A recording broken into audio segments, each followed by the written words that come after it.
எவ்வளவு கோடிகள் ஒழுக்கமில்லாத படங்களுக்கு நம்ம வந்து கொட்டியிருக்கோம். எத்தனை மோசமான படங்களை நம்ம பார்த்து கைத்தட்டியிருக்கோம்.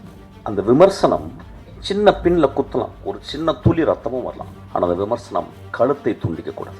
ஆண்களால் அழுத்தப்பட்ட மோஸ்ட் மேல் சவனிஸ்டிக் ஏஜென்சி அப்படின்னா ஐ வுட் கால் சினிமா. ஒரு திரைப்படத்தை 100% நல்லா இருக்குன்னு சொல்லிட்டா அந்த படத்தில் உண்மை இல்லைன்னு அர்த்தம். அவர் வந்து சமூகத்தை வந்து விளக்கமாத்த எடுத்து வந்து கூட்டுறதுக்காக வரல, விளக்கமாத்தால அடிக்காதீங்கன்னு சொல்கிறதுக்காக வந்திருக்கேன். செக்ஸ் புக் படிக்கிறேன். 17 வயசு பையனுடைய கேள்வி, 17 வயசு பையனுடைய காமம், உடம்பெல்லாம் வேர்த்துருச்சு. எங்கள் அம்மா திறந்து பார்த்து என்னடாச்சு, இல்லைம்மா எனக்கு ஒரு மாதிரி ஜுரம் அடிக்கிற மாதிரி வெளியே ஓடிட்டேன். அந்த 3 புத்தகம் ஏதோ கூட்டிருக்காங்க போல், உள்ளே போய் பார்த்தா அந்த 3 புத்தகம் இருக்குது. அதை எடுத்து எங்கள் அம்மா அந்த டேபிளில் வச்சு அது மேலே ஒரு சின்ன பேப்பர் வெயிட் வச்சுருந்தாங்க. காமம் ஆண்களுக்கு மட்டும் சொந்தமாக நிறைய கிட்ட எனக்கு அது ரொம்ப பிடிக்கும். எனக்கு சம்படி ஐ ஃபீல் வெரி ஆர்கசமிக்காக எனக்கு நான் ஃபீல் பண்ணுவேன். வெற்றிமாருடைய மிகச்சிறந்த படமாக வாடிவாசல் அமையும், சூர்யாவின் மிகச்சிறந்த படமாக வாடிவாசல் அமையும். She rule this stage. ரொம்ப நல்லா இருந்துச்சு. Thank you so much. பாரா மிஸ்கின் கிட்டலாம் காம்ப்ளிமெண்ட் வாங்குற லெவலுக்கு வந்துட்டேன் நான். இந்த படைப்பு சமூகத்தை கெடுக்குது அப்படின்றாங்க.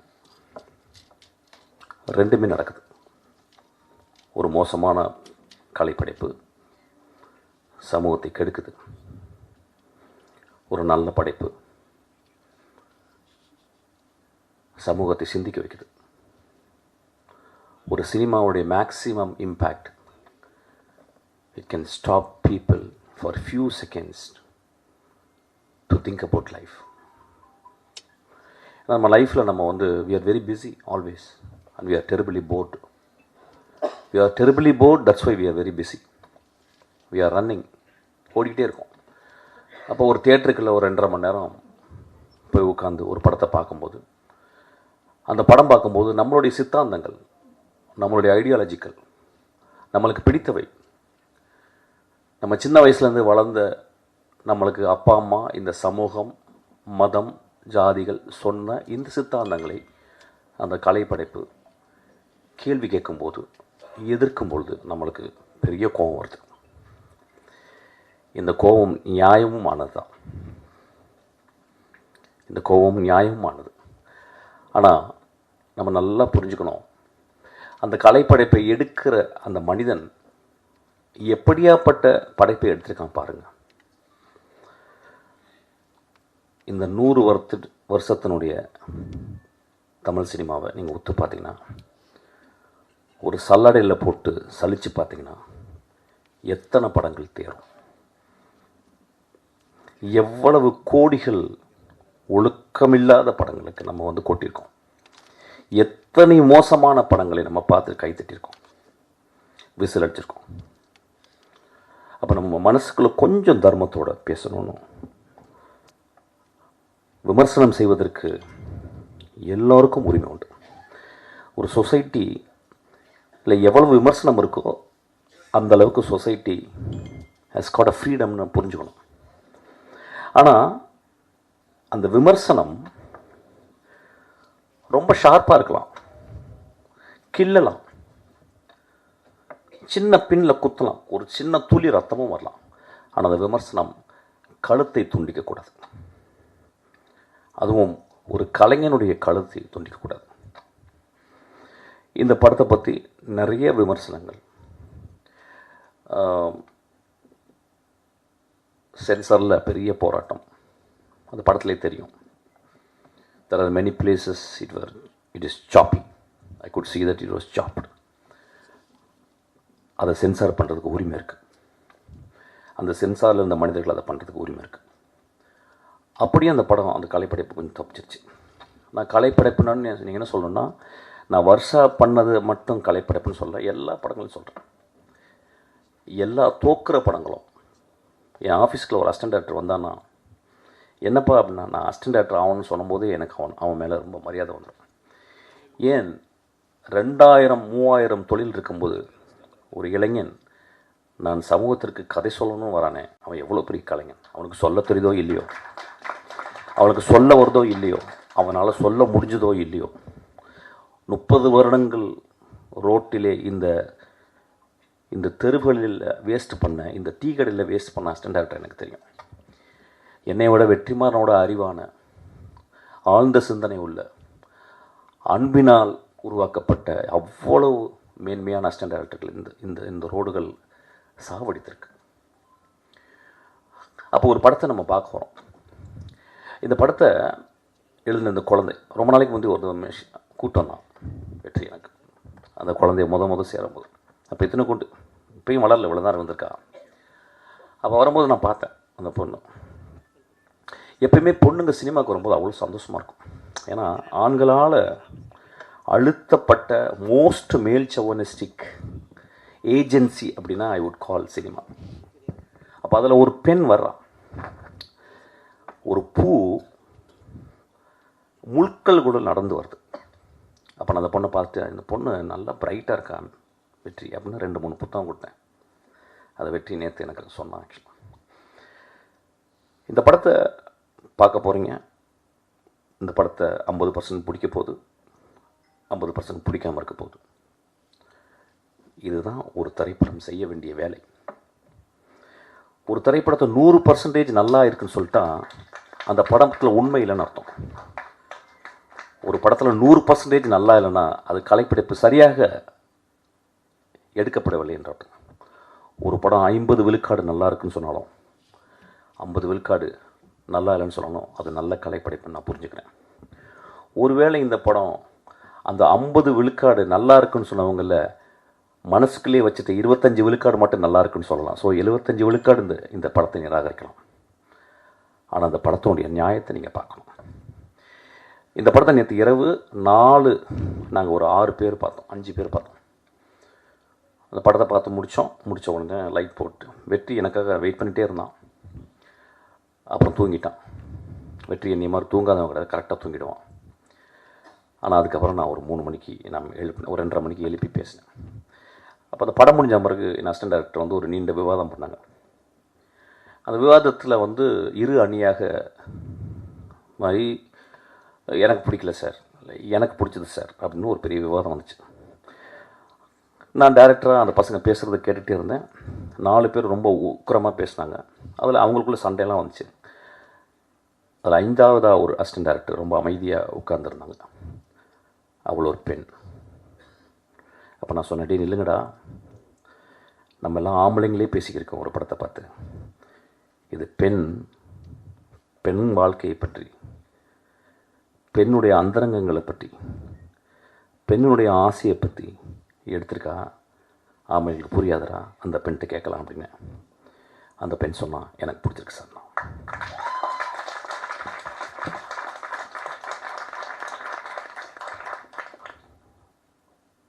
இந்த படத்தை ஏன் வர்ஷா பேட் கேர்ள்னு வச்சா, ஏன் குட் கேர்ள்னு வைக்கல? அது கொஞ்சம் ஒத்து பார்க்கணும். அவள் சமூகத்தை விளக்கமாத்திட்டு கூட்டுறதுக்காக வரல, விளக்கமாத்தால அடிக்காதீங்கன்னு சொல்கிறதுக்காக வந்திருக்கான்.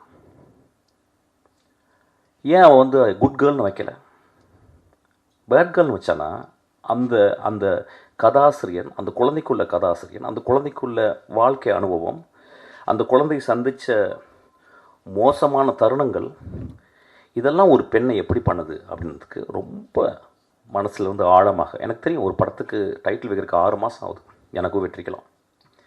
ஆனால் ஒரு பெண் நான் ஒரு பேர்ட் கேர்ள்னு சமூகத்தில் சொல்லியிருக்கேன். என்னை பேர்ட் கேர்ள் நீங்கள் சொல்கிறீங்களே, நீங்கள் கொஞ்சம் ஒத்து பாருங்கள், என்னை கொஞ்சம் ஒத்து பாருங்கள், என் வாழ்க்கையை ஒத்து பாருங்கள். உங்களுக்கு 30 நாட்கள் ஓடி போகுது, என் 30 நாட்கள் உங்களை மாதிரியா ஓடுது? எத்தனை நாட்கள் என்னை வீட்டுக்குள்ளே அடக்கி கிடைக்கிறீர்கள்? எத்தனை நாட்கள் என் பூஜை அறைக்குள் வரவிடாமல் என்னை அழைக்கிறீர்கள்? எத்தனை நாட்கள் நான் வாய் பேசக்கூடாது என்று சொல்கிறீர்கள்? எத்தனை நாட்கள் நான் வேகமாக நடக்கக்கூடாது என்று சொல்வீர்கள்? அப்படின்னு ஒரு கேள்வி கேட்டிருக்கேன். இந்த கேள்வி ஒரு பெரிய கலைப்படைப்பின் அல்லது ஒரு பெரிய தர்மத்தில் இருந்து எழுந்த கேள்வி அல்ல. ரொம்ப சிம்பிளான கேள்வி, ரொம்ப எளிமையான கேள்வி. எனக்கு நல்லா ஞாபகம் இருக்குது. 17 வயசு, ரொம்ப கஷ்டப்பட்டு என் ஃப்ரெண்ட்ஸ்கிட்ட 3 சரோஜதேவி புக், செக்ஸ் புக் வாங்கிட்டு வந்தேன். ரொம்ப கஷ்டம், அது கிடைக்கிறது ரொம்ப கஷ்டம். அது பெரிய அண்ணாங்கள்லாம் சொல்லி அப்படி இப்படி. ஏன்னா ஒரு புக்கு படிக்கணும்னா 3 புக் வாங்கிட்டு அதை வந்து ஒளிச்சு வச்சு கிட்டத்தட்ட ஒரு மாதம் எங்கள் அம்மா என் வீட்டை விட்டு வெளியே போகிறதுக்கு வெயிட் பண்ணிகிட்டே இருக்கேன். எங்கள் அம்மா மார்க்கெட் போயிட்டு வருவாங்க. ஆனால் அது எடுக்க போகும். ஆனால் பயம் இருக்கும். ஒரு வேகமாக அந்த படங்களை மட்டும் பார்க்குறது, பிளாக் அண்ட் ஒயிட் படங்களை. அதை பார்த்துட்டு வந்து அம்மா வந்துருவாங்களோன்ற பயத்தை நான் வந்து திரும்பி ஒழிச்சு வச்சுருவேன். ஒரு நாள் எங்கள் அம்மா, நான் வரக்கு ஒரு 2 ஹவர் ஆகும்டா, நான் மார்க்கெட்டு போயிட்டு ஒருத்தங்க பார்த்துட்டு வந்தான்னு சொன்னாங்க. எங்கள் அம்மா பொண்ணு கதவை சாத்திட்டு அந்த 3 புத்தகங்களையும் படித்துக்கிருக்கேன். செக்ஸ் புக் படிக்கிறேன். 17 வயசு பையனுடைய கேள்வி, 17 வயசு பையனுடைய காமம், 17 வயசு பையனுடைய வாழ்க்கையை புரிந்து கொள்ள வேண்டும் என்ற ஒரு 17 வயசு பையனுடைய கீழ்மையும் சொல்லலாம். அப்போ படிச்சுக்கிட்டே இருக்கும்போது யாரோ கதவை தட்டிட்டாங்க. நான் யாருன்னு கேட்டேன். எங்கள் அம்மா. என்னென்னா, பர்ஸ்லேருந்து காசு எடுத்து போக மறந்துட்டேன். நான் உடனே அந்த புத்தகம் என்ன பண்ணுன்னு தெரில. எங்கள் வீடு பெரிய வீடு, ரொம்ப வறுமையான வீடு, சின்ன வீடு, ஒரு ரூம் தான். அப்போ ஒரு டேபிள் இருந்துச்சு. டேபிள் மேலே ஒரு டைனோரா டிவி இருந்துச்சு. அந்த டேபிளுக்கு அந்த பக்கம் கேப்பில் அந்த 3 புத்தகங்களை போட்டு வட்டேன். உடம்பெல்லாம் வேர்த்துருச்சு. எங்கள் அம்மா திறந்து பார்த்து, என்னடாச்சு? இல்லைம்மா, எனக்கு ஒரு மாதிரி ஜுரம் அடிக்கிற மாதிரி வெளியே ஓடிட்டேன். வெளியே ஓடி ஒரு 3 மணி நேரம் கிரிக்கெட் விளையாட போயிட்டேன். பக்கத்தில் உட்லண்ட்ஸு,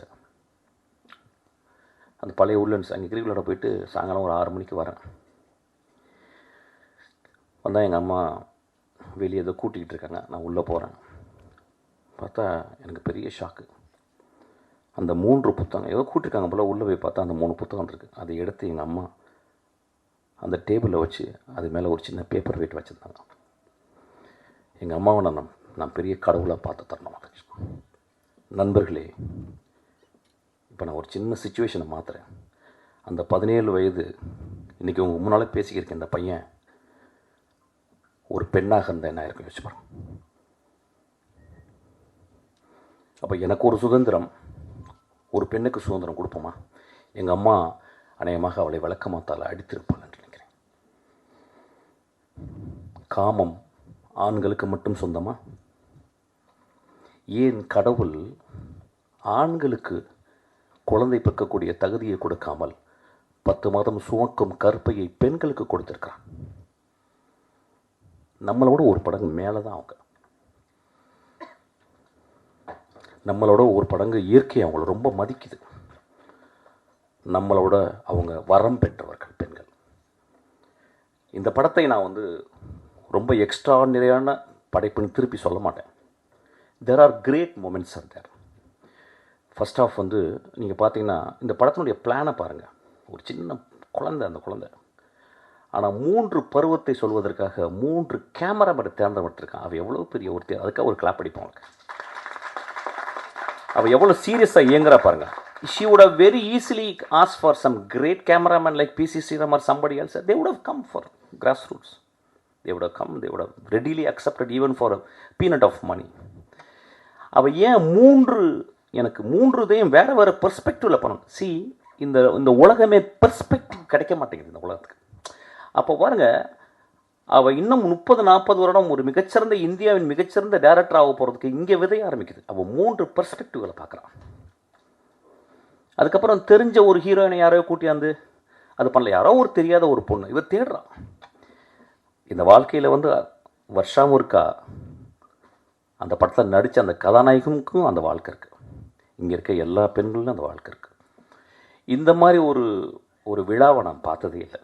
முழுக்க முழுக்க ஆண்களால் ஆக்கிரமிக்கப்படும் ஒரு விழா இன்று முழுக்க முழுக்க பெண்களால் இருக்கு. முழுக்க முழுக்க ஆண் தன்மையால் டாமினேட் செய்யப்படும் ஒரு மேடை இன்று முழுக்க முழுக்க பெண் தன்மையாக உள்ள வெற்றிமாறன். எனக்கு தெரியும், வெற்றிமாறன் பார்க்கல பயங்கரமா என்ன ராஜா அப்படிலாம் சொல்லுவான். அவனை மாதிரி ஒரு கிரியேட்டர்னா யார் தெரியுமா? பெண் தன்மை மனசுக்குள்ளே இருக்கணும், உடம்புல இருக்கணும். அதனால தான் ஏஆர் ரஹ்மான், இளையராஜாவும் பெண் தன்மை ஜாஸ்தியாக இருக்கும். கிரேட் கிரேட் கிரேட் அவங்க தான். எனக்கு வெற்றிமாறனுடைய ரொம்ப நெருங்கி எனக்கு தெரியும்.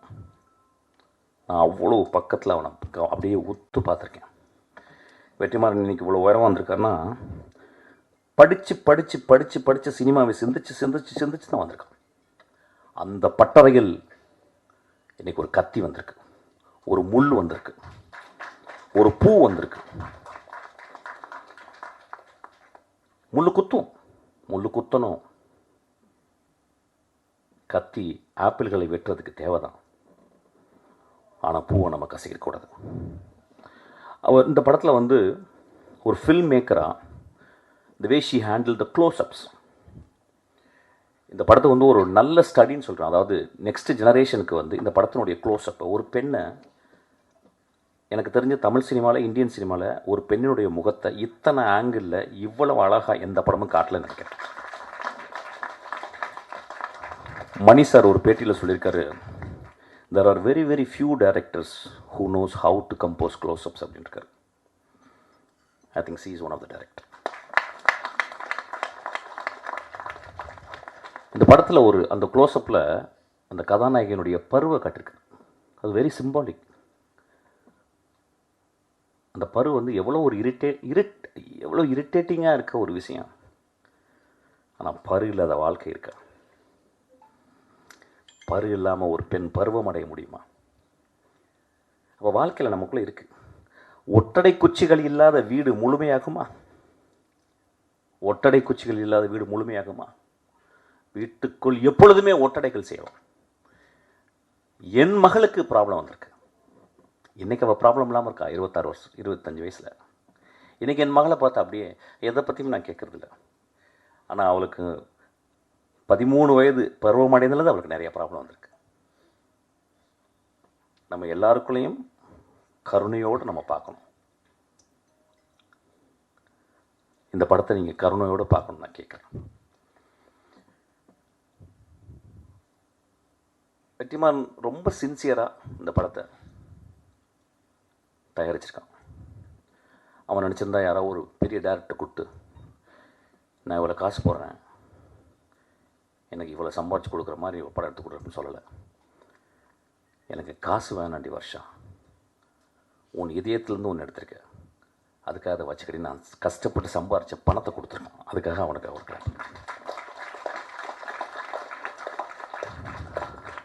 இந்த படம் நீங்கள் பார்க்கும்போது உங்களுக்கு சில நேரங்களில் சந்தோஷத்தை ஏற்படுத்தலாம், சில நேரங்களில் வருத்தத்தை ஏற்படுத்தலாம். இது ரெண்டையும் அந்த தியேட்டருக்குள்ளேயே பார்த்துட்டு வெளியே வாங்க. கொஞ்சமாக திட்டுங்க வருஷாவை. இப்போ என்னையெல்லாம் நல்லா கெட்ட வார்த்தையில் திட்டுவாங்க.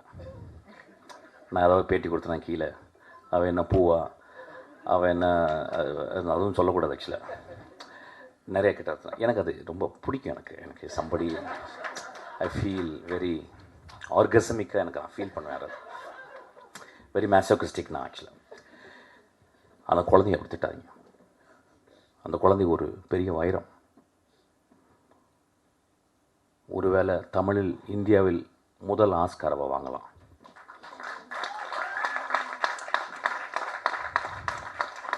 ஒருவேளை அவருடைய அடுத்த படங்கள் நேஷனல் அவார்டு வாங்கலாம், வெற்றிமாறன் போல். அவன் ஏன் இந்த படத்தை சொல்லலாம்னு நீங்கள் பார்க்கணும். ஏன் சொல்கிறான்? அவன் ஏன் வந்து சார் ஓப்பன் பண்ணால் ஒருத்தர் வரீங்க சார், அப்படியே ஆடுறீங்க சார், விசில் அடிக்கிறீங்க சார், ஒரு 2 பொண்ணு உங்களை லவ் பண்ணுது சார், ஒரு அம்மா சென்டிமெண்ட் சார், அதுக்கப்புறம் மிஷ்கின் சார் படத்துலேருந்து வர மாதிரி ஒரு குத்துப்பாட்டு சார், அதுக்கப்புறம் வந்து ஒரு 300 பேர் அடிக்கிறீங்க சார், அப்புறம் சார் அப்புறம் எதுக்கு பார்த்தீங்கன்னே தெரியாமல் நீ வெளியே போயிடணும் சார் சொரிஞ்சுக்கிட்டே. இப்படி கதை பண்ணலை. அவள் என்ன பண்ணுறான், என்ன முதல் கதை இருக்குல்ல, முதல் கதை வந்து முதல் குழந்தை மாதிரி. அது சில நேரம் மோஸ்ட் ஆஃப் த டைம் சவள குழந்தைங்கள தான் வரும். ஆனால் அந்த குழந்தைய ரொம்ப பத்திரமாக, முதல் குழந்தை எந்த குழந்தை பெக்கணும்னு எடுத்து பெற்றிருக்கான் அந்த தாய். அந்த படம் ரிஸ்க்கு தான். அவள் தான் பெருந்தாய். ஏன்னா அவள் சமூகத்தை ஏமாற்ற வரல. சமூகத்தில் அப்படி சுரண்டி கொடுத்து, அப்படி வருடி கொடுத்து, அப்படியே எண்ணெயை வந்து அப்படியே இறகுல தொட்டு வருடி கொடுத்து நான் படத்தை ஹிட் பண்ணி, நான் அடுத்தது வந்து இதில் 25 லட்சம், அதில் 40 லட்சம், அடுத்தது 2 கோடி ரூபாய் போகணும் அப்படின்னு அவள் என்ன இல்லை. அவள் தன்னை சுருக்கி கொண்டு ஒரு நத்தை போல் சுருங்கி தன் வாழ்க்கையை முதல் நாள்ல இருந்து 32 வயசு வரைக்கும் என்ன நடந்துச்சு அப்படின்றத ஒரு கேமரா வச்சு எடுத்திருக்கா. அதை அந்த எடிட்டர் அம்மா கட் பண்ணி 1 hour 55 நிமிஷம் கொடுத்துருக்காங்க உங்களுக்கு. It was her own life, or it was her own dearest friend's life. அதை நம்ம ரெஸ்பெக்ட் பண்ணணும், அதை நம்ம புரிஞ்சுக்கணும். நல்லா யோசிச்சு பாருங்கள், எவ்வளவு மோசமான படங்களை நம்ம பார்க்குறோம். அந்த படத்தை நம்ம குழந்தைங்களை கூப்பிட்டு பார்க்க முடியுமா? நம்ம மனைவியை கூப்பிட்டு போய் பார்க்க முடியுமா? நம்மளுடைய தங்கச்சியை கூப்பிட்டு போய் பார்க்க முடியுமா? எவ்வளவு விரசமான, எவ்வளவு மோசமான இந்த படத்திலும் விரசம் இருக்கிறது. அந்த விரசத்தில் விரதம் இருக்கிறது. அந்த விரசத்தில் தெய்வீகத்தன்மை இருக்கிறது. ஒரு குழந்தையினுடைய படத்தை நீங்கள் பாருங்கள். இது ரொம்ப முக்கியமான படம்னு நான் சொல்ல மாட்டேன். ஆனால் நிறைய சாக்கடைங்கள் படங்கள் எடுக்கிற இடத்துல இது ஒரு சந்தனக்கட்டை.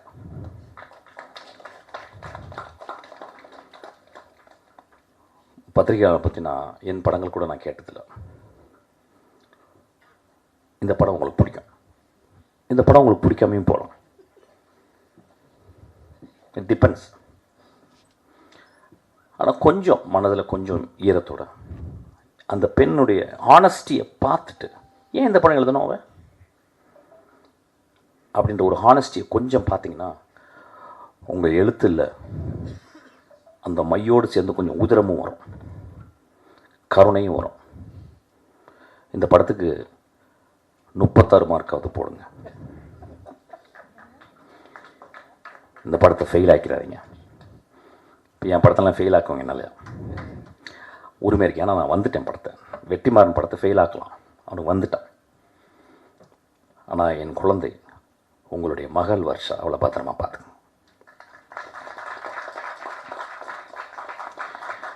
தேங்க்யூ.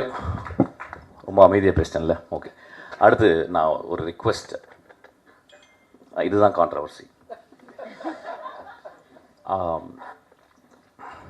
இது வெற்றிக்கு ரொம்ப நாளாக வாடிவாசல் வரணும்னு எதிர்பார்க்குற ஒரு ஆடியன்ஸில் நான் ஒருத்தன். ஏன்னா கிட்டத்தட்ட 60 வருடங்கள் தமிழில் இலக்கியம் என்று கருதப்படுகிற ஒரு பொன்னியின் செல்வனுக்கு 60 வருஷத்துக்கு அப்புறம், 65 வருஷத்துக்கு அப்புறம் மணிரத்னம் சார் அதுக்கு உயிர் கொடுத்தாருன்னா அது ஒரு வேறு வெர்ஷன் ஆஃப் ஒரு மீடியத்தில் கொண்டு வந்து அது ஒரு எக்ஸ்ட்ராஆர்டினரி விஷுவலாக ப்ரெசென்ட் பண்ணார். அந்த மாதிரி 60 வருஷமாக என்று தமிழில் கருதப்படுகிற ஒரு கிளாசிக் என்று கருதப்படுகிற ஒரு வாடிவாசல், அது எடுக்கக்கூடிய ஆப்பர்ச்சுனிட்டி வெற்றிமாறனுக்கும் சூர்யாவுக்கும் தானுசாருக்கும் வந்துச்சு. எனக்கு வெற்றிமாறனை பற்றி தெரியும். கடும் உழைப்பாளின்னு சொல்ல மாட்டேன், பெரும் உழைப்பாளி. கிட்டத்தட்ட ஒரு மேட்னஸுடைய உச்சத்தை போயிட்டு அப்படியே தொட்டு நக்கிட்டே வர முடிய ஒரு பெரிய படைப்பாளி. இஸ் நாட் சும்மா அப்படி இருக்க மாட்டான். எப்போ போனால் நான் என்ன புக்கு கேட்பேன்னா, I will read something about very politically very பொட்டன்ட்டான book. I will never satisfy with romcom, இதெல்லாம் அது பண்ண மாட்டான். ஸோ இந்த படம் வாடிவாசல் ஒரு கிளாசிக் அன்று தமிழில் கருதப்படுகிற ஒரு படம். கிரேட் புக்குன்னு நான் சொல்ல மாட்டேன், ஒரு வார் அண்ட் பீஸ் மாதிரி சொல்ல மாட்டேன். பட் இது தமிழில் வந்த ஒரு கிளாசிக். இந்த வாய்ப்பு இது வெற்றி கிடைச்சது நான் ரொம்ப சந்தோஷப்படுறேன். அப்புறம் இந்த படத்தை சூர்யா பண்ணும்போது ஒரு பெரும் அழகன் அவன் சூர்யா, ஒரு பெரிய அறிவாளி வெற்றிமாறன், ஒரு அழகனும் அறிவாளியும் சேர்ந்த அந்த படம் எப்படி இருக்கு பாருங்க. அதனால் அந்த படத்தை வரணும்னு நான் ரொம்ப ஆசைப்பட்றேன். ஏதாவது டிஃப்ரென்ஸ் ஆஃப் ஒப்பீனியன் இருக்கலாம். வெற்றிமாறனுடைய மிகச்சிறந்த படமாக வாடிவாசல் அமையும், சூர்யாவின் மிகச்சிறந்த படமாக வாடிவாசல் அமையும். இந்த மேடையில் அவர் சொல்கிறேன், நம்புகிறேன். சீக்கிரம் அந்த படம் ஆரம்பிக்கிறதுக்காக நான் வெற்றியை தாழ்ந்து ரிக்வெஸ்ட் பண்ணி கேட்டுக்கிறேன். Thank you so much.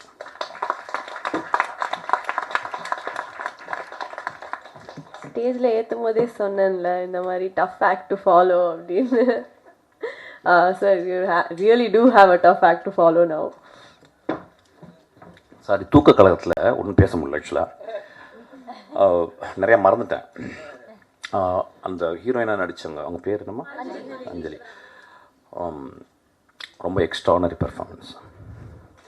There are places where she struggles. ஏன்னா பிகாஸ் லாங்குவேஜ் வரல, நிறைய இடத்துல கஷ்டப்பட்டுருக்கா அந்த பாப்பா. ஆனால் ரொம்ப ஒரு எக்ஸ்ட்ராடினரி, ஒரு பொட்டண்ட்டான ஒரு ஆக்ட்ரஸ். ஆக்சுவலி ஒரு ஆக்டர், நான் ஆக்டர் சொல்லக்கூடாது, ஆக்டர். அதுக்கப்புறம் அந்த படத்தில் நடிச்சவங்க எல்லாருமே, இந்த படத்தில் பர்டிகுலராக எடிட்டர், அவனுடைய ஒர்க் வந்து இந்த எடிட்டிங்கை ஒரு ஆண் பண்ணியிருக்க முடியாதுன்னு நினைக்கிறேன். ஆக்சுவலாக இது ஒரு பெண்ணுடைய பார்வையில் தான் இந்த எடிட்டிங் பண்ணி உட்காருங்கம்மா. அந்த படத்தில் நடிச்சிங்க எல்லாருக்குமே, கேமராமேன், அந்த பையன், அதுக்கப்புறம் அம்மா வந்து எங்கள் ஊர் பாட்டுக்காரனை வந்து ஒரு 50 வாட்டி நான் பார்த்துருப்பேன். நான் யுத்தம் செய்ய எழுதி முடிச்சு யார் ஹீரோ நான் கதை சொல்லி முடிச்சிட்டேன். அக்கோரம் சார் யார் ஹீரோ, நாங்கள் பாண்டியர் ராமராஜன் சொல்லிட்டேன். அவர் ஐயோ நெஞ்சில் கை வச்சு எதிர்ச்சிட்டாரு. நான் நிஜமாகவே நான் வந்து ராமராஜனுக்கு தான் அந்த படம் எழுதினேன். ஏன் மதுரையிலேருந்து வர ஒரு டிடெக்டிவாக இருக்கக்கூடாதா? மதுரையிலேருந்து ஓட்ட இங்கிலீஷ் பேசுகிறேன், நாம் ஓட்ட இங்கிலீஷ் பேசுகிறேனே, ஏன் அவர் பேசக்கூடாதா? ஆனால் ப்ரொடியூசர் பயந்தார். சரி சார் அப்போ சேரன் சார் உங்கள் அப்பா அப்படின்னு உட்காந்தார். அப்படி தான் சேரன் வந்தார். உங்களை ரொம்ப நடிச்சிருக்கம்மா, இந்த படத்தில் ரொம்ப எக்ஸ்ட்ரானரியா. I think you used all your maybe 35 years you couldn't come actually. The gap made you a kind of a boiler actually, kind of ஒரு ரொம்ப பியூட்டிஃபுல்லாக நினச்சிருந்தீங்கம்மா. அதாவது எனக்கு தெரிஞ்சது, அதாவது இருக்கிறதுலே கஷ்டம் குடிகாரனோட குடிச்சிட்டு குடிக்காமல் இருக்குன்னு கண்ட்ரோல் பண்ணுறது தான் ரொம்ப கஷ்டம் ஆக்சுவலாக. அந்த தாய் முழுக்க தான் 2 பக்கமும் இருதலைக்குள்ளி எறும்பு போல் கஷ்டப்பட்டுக்கிட்டே, இந்த பக்கம் ஒரு வீடு, இந்த பக்கம் குழந்தை, அதுக்குள்ளே படுற கஷ்டத்தை ரொம்ப எக்ஸ்ட்ரானரியாக பண்ணிங்கம்மா. தேங்க்யூ. அதுக்கப்புறம் எனக்கு பெரிய சர்ப்ரைஸ் வந்து சரண்யா வந்து ஒரு எக்ஸ்ட்ரானரி ஆக்ட்ரஸ். என் படத்தில் வந்து நான் ஏதாவது ஒரு சின்ன கேரக்டர் தான் எழுத முடியாது ஆக்சுவலி. ஒரு சின்ன கேரக்டர் கூட வந்து பண்ணுவாள். அவ்வளோ ரொம்ப ஒரு ஜென்யூனான ஹார்ட்டான இந்த படத்தில் வந்து நல்ல பெர்ஃபார்மன்ஸ். டப்பிங் நீ பண்ணியிருக்கலாம், ஆனால் கொஞ்சம் தப்பாக இங்கிலீஷ் பேச தெரியும், அதனால தான் கரெக்ட் பண்ணிட்டா அப்படியே எனக்கு புரிஞ்சிருச்சு ஆக்சுவலாக. யாரும் நல்லா டப் பண்ணியிருக்காங்க, இங்கிலீஷ்லாம் சரண்யா வாயில் வந்து பேச வச்சுருக்காங்க, அதனால் ரொம்ப தேங்க்ஸ். இந்த பாப்பா யார்? இந்த பாப்பா நீ ரொம்ப எக்ஸ்ட்ரானரியாக பண்ணியிருக்கான் அவன். இன்றைக்கி வந்து I think she rule this stage. ரொம்ப நல்லா இருந்துச்சு. Thank you so much.